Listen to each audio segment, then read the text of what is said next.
Really interesting moment there from Brad Stevens when he was asked about the relative inconsistency of this team. And he said, I know who we've been and I know who we can be, which leads me to believe he doesn't really know who they are right now. Well, when your team changes from night to night, when you are playing at a very high level and everything is clicking, you walk out on the floor that night and you have a mindset of, I know exactly what we're going to do, and we're going to beat this team tonight, and we're going to move on to the next game. There's a certain aura of feeling that surrounds the team.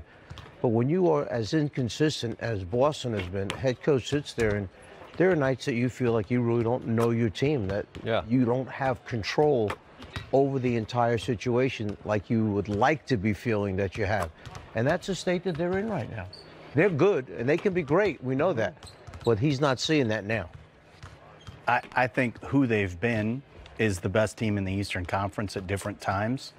And we've also seen them really struggle against teams that they're supposed to beat. They've been willing to show up and compete against the likes of Toronto every time they match up. But it's those nights that they take off where they're not playing with the same level of intensity on both sides of the court, where they get me-oriented because they think they can just make it through the game, where you really see the lack of connectedness here. And it's fascinating. It's not just the young guys, and it's not just the veterans. Gordon Hayward's been fantastic in their last 10 games in terms of a jump in his play. His net rating over that period of time is #1 on their team by quite a bit. He's really been a good version of Gordon Hayward. But then at the same time, that's been coupled with a really bad version of Jaylen Brown.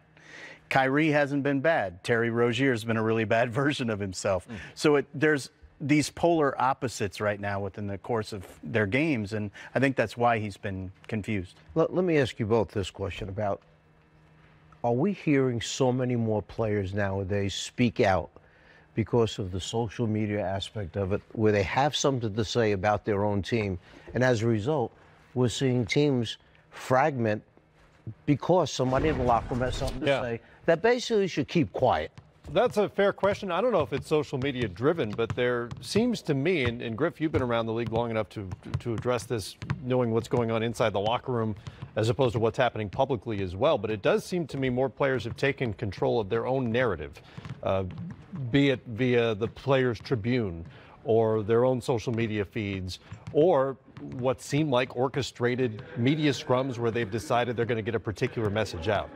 Yeah, and more's not always more. More's not always better. No, it's certainly not. And I think, Coach, to your point, this team in particular has really strained under the pressure of expectation for the first time. It's fine to show up and be the darlings of the NBA when dirt working, overachieving is what your sort of ethos is, and everybody looks at you as not being capable of winning without Gordon and Kyrie. And the young guys in Jaylen Brown and Jason Tatum got to be very focal. They get to carry the banner for them in winning, and that's the only role they know how to play. Well, those guys come back this season, and they have to take an enormous step back. They're 20-year-old kids. They're 19-year-old kids. They don't know how to do that. Yeah. They've never played any other role. So I think it's very complicated when you then compound the problem by lobbing the hand grenade into the locker room and saying, the young kids aren't getting it. They don't understand it. Right. That doesn't help the situation get better. It typically just cooler heads tend to prevail. Rozier was another one of those guys, by the way. No question. For sure, yeah. Achieved stardom status. Right, really good in the playoffs. No Kyrie there. And all of a sudden you're back to being a backup. And this is, go sit down. And this is how bad it is now. You're even seeing Marcus Smart, who I think is identified as much as anything by being a gladiator out there, doing whatever it takes to win. His defensive rating in the last 10 games is an abomination, and it's not who he is.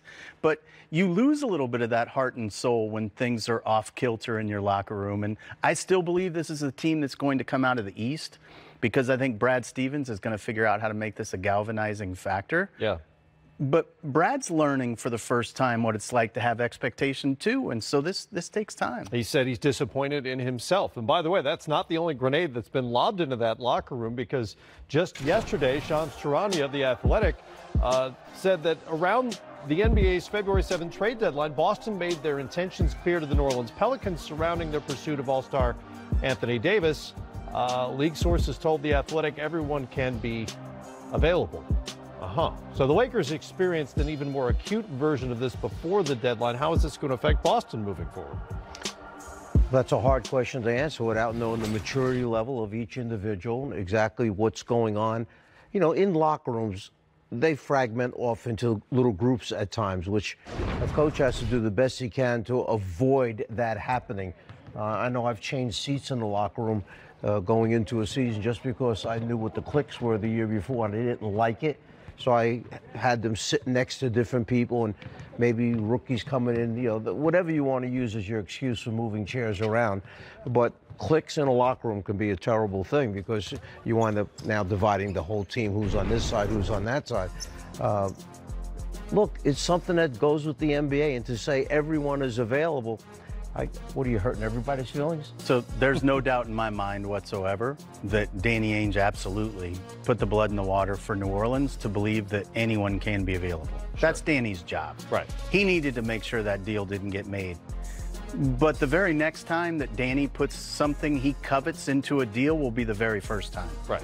You can forget the fact that everyone is available. Can be available, sure. Is all designed to be the carrot. It's supposed to be the thing to muddy the waters. And if you're in that locker room and Danny Ainge comes and sits down next to you, the first thing Danny's going to say is, "Come on, freak. Of course I said can be available. I didn't say is available." Yeah. He's got plausible deniability. Phrasing for sure. Yeah. Going to be an interesting few months in Boston.